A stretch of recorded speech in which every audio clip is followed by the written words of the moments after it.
नमस्कार बच्चों, खुश रहो। इस वीडियो में आप सत्रांत परीक्षा 2022-23 कक्षा षष्ठी यानी 6 संस्कृत का पेपर देख रहे हैं, जो कि 60 मार्क्स का और होरा द्वयम यानी 2 घंटे का होता है। निर्देश आप पढ़ सकते हैं, देख सकते हैं। पेपर में 4 खंड हैं। खंड क, इसमें अपठित बोध पर आधारित 10 अंक के प्रश्न पूछे गए हैं। खंड ख में रचनात्मक कार्य से रिलेटेड 10 अंक के प्रश्न पूछे गए हैं। खंड ग में व्याकरण पर आधारित 15 अंक के प्रश्न पूछे गए हैं। खंड घ में पठित बोध पर आधारित 25 अंक के प्रश्न पूछे गए हैं। इस तरह से टोटल हुए 60 मार्क्स। पेपर का खंड क आप देख सकते हैं। प्रश्न संख्या 1 में गद्यांशम पठित्वा प्रश्नानाम उत्तराणि लिखित। गद्यांश को पढ़कर प्रश्नों के उत्तर लिखिए। गद्यांश देखिए। आकाशे बहवः ग्रहाः सन्ति। आकाश में बहुत सारे ग्रह हैं। सूर्यः विशालं नक्षत्रम् अस्ति। सूर्य एक विशाल नक्षत्र है। चंद्रः एकः उपग्रह अस्ति। चंद्रमा एक उपग्रह है। पृथ्वी सूर्यं परितः प्रतिदिनं भ्रमति। पृथ्वी सूर्य के चारों ओर घूमती है। प्रतिदिनं यानी रोजाना। सौर मंडले 8 ग्रहाः सन्ति। सौर मंडल में 8 ग्रह हैं। बृहस्पति विशालतमः अस्ति। बृहस्पति जो ग्रह है वह विशालतम ग्रह है। सूर्यः प्रकाशम यच्छति। सूर्य प्रकाश देता है। सूर्यः उष्णताम अपि यच्छति। और सूर्य उष्णताम यानी गर्मी भी देता है। अब इस पर आधारित प्रश्न देखिए। एक पदेन उत्तरत यानी एक शब्द में उत्तर देना है। आकाशे बहवः के सन्ति। आकाश में बहुत सारे क्या हैं? ग्रहा। पृथ्वी कम परितः प्रतिदिनं भ्रमति। पृथ्वी किसके चारों ओर प्रतिदिन घूमती है? तो सूर्यम।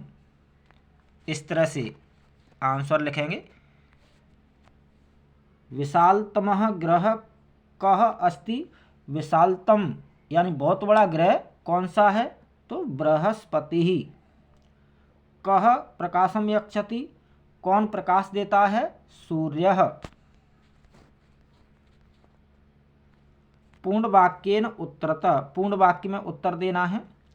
बहवः ग्रहाः कुत्र सन्ति। बहुत सारे ग्रह कहाँ पर हैं?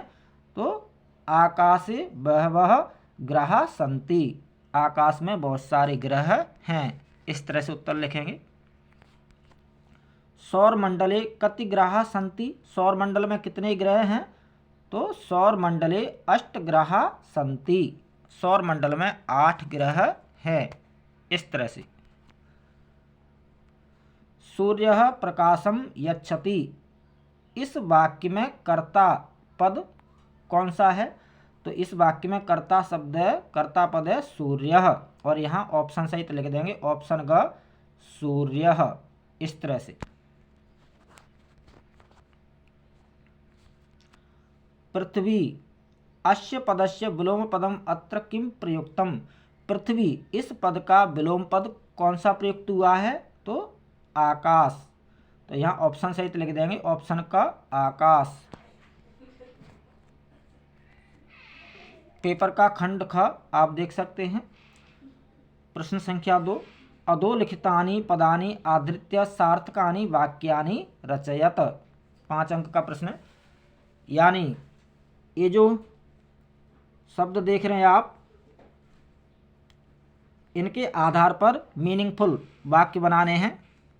इस तरह से आप नीचे देख सकते हैं। इस तरह से वयम चित्राणि रचयामः। युवां कथां कथयिष्यतः। अहम दूरदर्शनम पश्यामि। मैं दूरदर्शन यानी टीवी देखता हूँ। त्वम लेखम लेखिष्यसि, आवाम पुस्तकम पठिष्यावः। आवाम यानी हम दोनों पुस्तक पढ़ते हैं। इस तरह से वाक्य बनाने हैं मीनिंगफुल, सार्थक। अगला, मंजूषात् समुचित पदानि चित्वा कथां पूरयत। इसमें दिए गए शब्दों से कहानी को पूरा करना है। थर्स्टी क्रो, प्यासा कौआ पर आधारित कहानी है। एकदा एकः काकः पिपासितः आसीत्। एक बार एक कौवा प्यासा था। सः जलम पातुम इतस्ततः अभ्रमत। वह पानी पीने के लिए इधर उधर घूम रहा था, भटक रहा था। परम कुत्रापि जलम न प्राप्नोत, लेकिन उसे कहीं भी पानी नहीं मिल रहा था। अन्ते सः एकम घटकम अपश्यत। अंत में उसने एक घड़ा देखा। घटे स्वल्पम जलम आसीत। घड़े में बहुत कम पानी था। अतः सः जलम पातुम असमर्थ अभवत। इसलिए वह जल पीने में असमर्थ हो गया। सः एकम उपायम अचिंतयत। उसने एक उपाय सोचा। सः पाषाणस्य खंडानि घटे अक्षिपत। उसने पाषाणस्य में से पत्थर के खंडानि यानी छोटे छोटे टुकड़े, पत्थर के छोटे छोटे टुकड़े, कंकड़ घड़े में गिराना शुरू किया, गिराए। कौवा घड़े में पत्थर के कंकड़, पत्थर के टुकड़े घड़े में डाले। एवं क्रमेण घटस्य जलम ऊपर आगच्छत। और इस तरह से घड़े का जो पानी है वो धीरे धीरे करके ऊपर आने लगा, आ गया। काका जलम पीत्वा संतुष्ट अभवत। कौवा पानी पीकर संतुष्ट हो गया। परिश्रमेण एव कार्याणि सिद्धयन्ति। परिश्रम से ही कार्य सिद्ध होते हैं, सफलता मिलती है, ना तो मनोरथई, केवल कल्पना करने से नहीं। बहुत ही सुंदर कहानी। और इस तरह से जो आप राइट में जो लिखा देख रहे हैं, ये जो शब्द दिए गए हैं उनको सही जगह पर रखकर कहानी को पूरा किया गया है। इस तरह से आप कर सकते हैं। पेपर का खंड ग, कोष्ठ का अंतर्गतेषु शब्देषु तृतीया विभक्ति एजयित्वा रिक्त स्थानानि पूरयत। यानी कोष्ठक में दिए गए शब्दों के साथ तृतीया विभक्ति लगाकर खाली जगह को भरना है, रिक्त स्थान को पूरा करना है। किस तरह से? इस तरह से, यथा नभः चंद्रेण शोभते। तो चंद्र का क्या हो गया? चंद्रेण। इस तरह से। तो राघवः विमानेन या विमानयानेन, विमानयान का क्या हो गया? विमानयानेन विहरति। सा विमलेन जलेन मुखम प्रक्षालयति। तो विमल का क्या हो गया? विमलेन। सा विमलेन जलेन मुखम प्रक्षालयति। वह स्वच्छ पानी से मुख धोती है। नभः सूर्येन प्रकाशते। सूर्य का क्या हो गया? सूर्येन। इस तरह से। अगला प्रश्न आप देख सकते हैं, वचन परिवर्तन कुरुतः। वचन नंबर चेंज करना है। इस तरह से, अहम धावामि। तो अहम धावामि क्या एक वचन है, तो इसका बहुवचन बनाना है। तो बहुवचन क्या होगा? वयम धावामः। इस तरह से। अहम नृत्यामि एक वचन है, तो इसका बहुवचन चेंज करना है, बहुवचन बनाना है इसको। तो बहुवचन क्या होगा? वयम नृत्यामः। हम सब नाचते हैं। त्वम पठसि तुम पढ़ते हो, इसका बहुवचन क्या होगा? यूयम पठथ। तुम सब पढ़ते हो। वयम क्रीडामः हम सब खेलते हैं, इसको एक वचन में चेंज करना है। तो एक वचन क्या होगा इसका? अहम क्रीडामि मैं खेलता हूँ। युवाम गच्छतः तुम दोनों जाते हो, तो इसका एक वचन क्या होगा? त्वम गच्छसि तुम जाते हो। त्वम गच्छसि तुम जाते हो। इस तरह से। लकार परिवर्तन करना है। इस तरह से, अजीजः पेटकाम गृहाति। तो इसका लिट लकार में चेंज करना है इसको। एक कौन सा लकार है, ए लट लकार है यानी वर्तमान काल है, प्रेजेंट है, इसका फ्यूचर लिट लकार यानी फ्यूचर में चेंज करना है। तो अजीजः पेटकाम गृहीष्यति, इस तरह से। अहम शिक्षकाय धनम ददामि, इसका लिट लकार मीन्स फ्यूचर, भविष्य काल क्या होगा इसका, तो अहम शिक्षकाय धनम दास्यामि, इस तरह से। अजीजः परिश्रमी आसीत, तो ये आसीत यानी था, एक ऐसा है लंग लकार है, इसका इस वाक्य को किस में चेंज करना है, लट लकार में यानी प्रेजेंट में, वर्तमान काल में। तो अजीजः परिश्रमी अस्ति, अजीज परिश्रमी है। स्वामी उच्चै वदति, प्रेजेंट है, लट लकार है, तो लंग लकार में बदलना है इसको। तो लंग लकार में क्या होगा, स्वामी उच्चै अवदत्, स्वामी ऊंची आवाज में बोला। अगला, चित्र को देखकर समुचित संख्या लिखनी है, इसमें से कोष्टक में से दिए गए शब्दों से। तो इस चित्र में कितनी पुस्तक हैं, एक, तो यहाँ से एक यहाँ लिख देंगे, एकम पुस्तकम, इस तरह से। कितने पक्षी हैं, तीन चिड़ियाँ हैं, तो वहाँ कोष्टक से तिस्त्रः शब्द यहाँ लिख देंगे, तिस्त्रः चटकाः, 3 चिड़िया।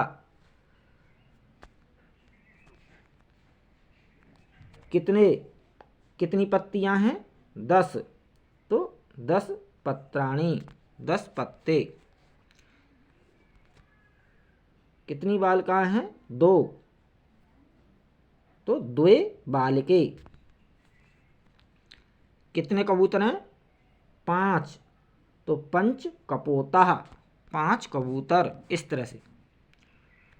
अगला, पेपर का खंड घ, गद्यांश को पढ़कर प्रश्नों के उत्तर लिखने हैं। गद्यांश देखिए, पथिकः तान अगणयत, पथिक ने राहगीर ने उनको गिना। तत्र 10 बालका एव आसन, तो वे 10 बालक थे। सह नायकम आदिशत, उसने नायक से कहा। त्वम बालकान गणय, तुम बालकों को गिनो। स तु 9 बालकान एव अगणयत, उसने फिर से 9 बालक गिने। तदा पथिक अवदत, तब पथिक बोला। 10 त्वम असि, 10वें तुम हो, ऐसा। बहुत ही सुंदर गद्यांश। प्रश्न देखिए इस पर आधारित, एक शब्द में उत्तर देना है। कह तान अगणयत, किसने उनको गिना, तो पथिकः, पथिक ने। पथिक कम आदिशत, पथिक ने किसे आदेश दिया, नायकम, नायक को। अगला, तत्र कति बालका एव आसन, वहाँ कितने बालक थे, तो 10। पूर्ण वाक्येन उत्तरत, पूर्ण वाक्य में उत्तर देना है। पथिक किम अवदत, पथिक क्या बोला, पथिक अवदत, पथिक बोला। 10मः त्वम असि इति, 10वें तुम हो, ऐसा पथिक बोला। अगला प्रश्न, पथिक तान अगणयत, पथिक ने उनको गिना। अत्र क्रियापदम किम, इस वाक्य में क्रिया पद क्या है, तो अगणयत, और यहाँ लिख देंगे ऑप्शन ग, अगणयत।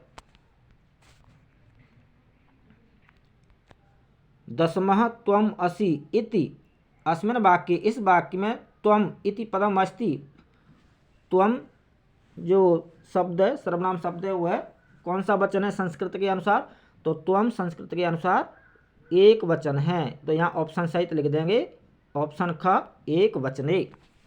त्वम युवाम यूयम, तो त्वम एक वचने है, ख एक वचने, इस तरह से।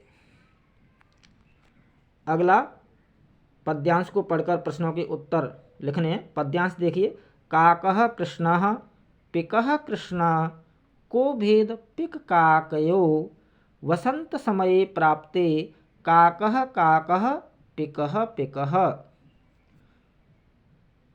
अब इस पर आधारित प्रश्न देखिए, एक शब्द में उत्तर देना है।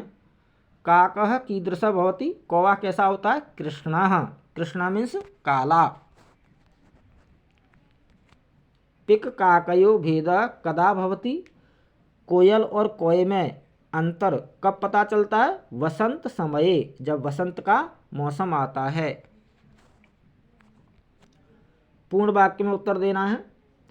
कयो भेदः न दृश्यते, किसमें भेद नहीं दिखाई देता? पिक का कायो भेदः न दृश्यते, पिक और काक में, कोयल और कोय में भेद नहीं दिखाई देता, दोनों काले होते हैं। श्वेतः इति पदस्य किम विलोम पदम अत्र प्रयुक्तम, श्वेत यानी सफेद, इस पद के लिए विलोम पद, इस पद का विलोम पद क्या प्रयुक्त हुआ है? तो श्वेत का विलोम हो जाएगा कृष्णः। तो ऑप्शन सहित यहाँ लिख देंगे, ऑप्शन का कृष्णः यानी काला, सफेद का विलोम काला। काले इति पदस्य किम पर्याय पदम अत्र प्रयुक्तम, काले इस पद का पर्याय पद यहाँ क्या प्रयुक्त हुआ है?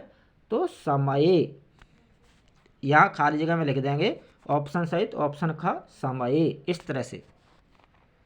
अगला प्रश्न, मंजूषात पर्याय पदानि चित्वा लिखत, इसमें दिए गए पदों से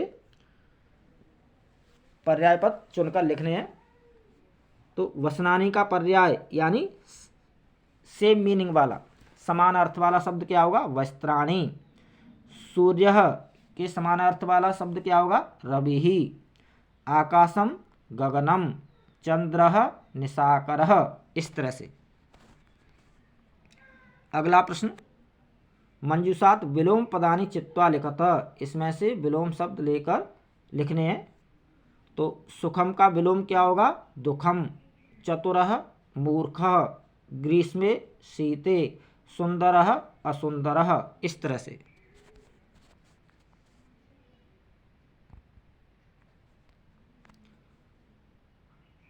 उपयुक्त कथनानाम समक्षम आम, आम यानी हाँ, ट्रू। अनुपयुक्त कथनानाम समक्षम ना यानी फॉल्स लिखना है। तो सही कथन के सामने आम और गलत कथन के सामने ना लिखना है, ट्रू फॉल्स की तरह। यथा, इस तरह से। कृषका शीतकाले अपि कर्मठा भवन्ति, किसान सर्दी के मौसम में भी कर्मठ होते हैं, आम, ट्रू। 10 बालकाः स्नानाय अगच्छन्, आम, ट्रू। एकः बालकः नद्यां मग्नः, न, फॉल्स। कृषकः क्षेत्राणि शस्यपूर्णानि करोति, किसान खेत को फसलों से युक्त करता है, आम, यस। शीते शरीरे कंपनम न भवति, सर्दियों में शरीर में कंपन नहीं होता, कांपता नहीं है, तो ये गलत है, फॉल्स, तो ना। इस तरह से करना है, कर सकते हैं। बहुत बहुत धन्यवाद, हार्दिक शुभकामनाएं, all the best, good luck, जय हिंद।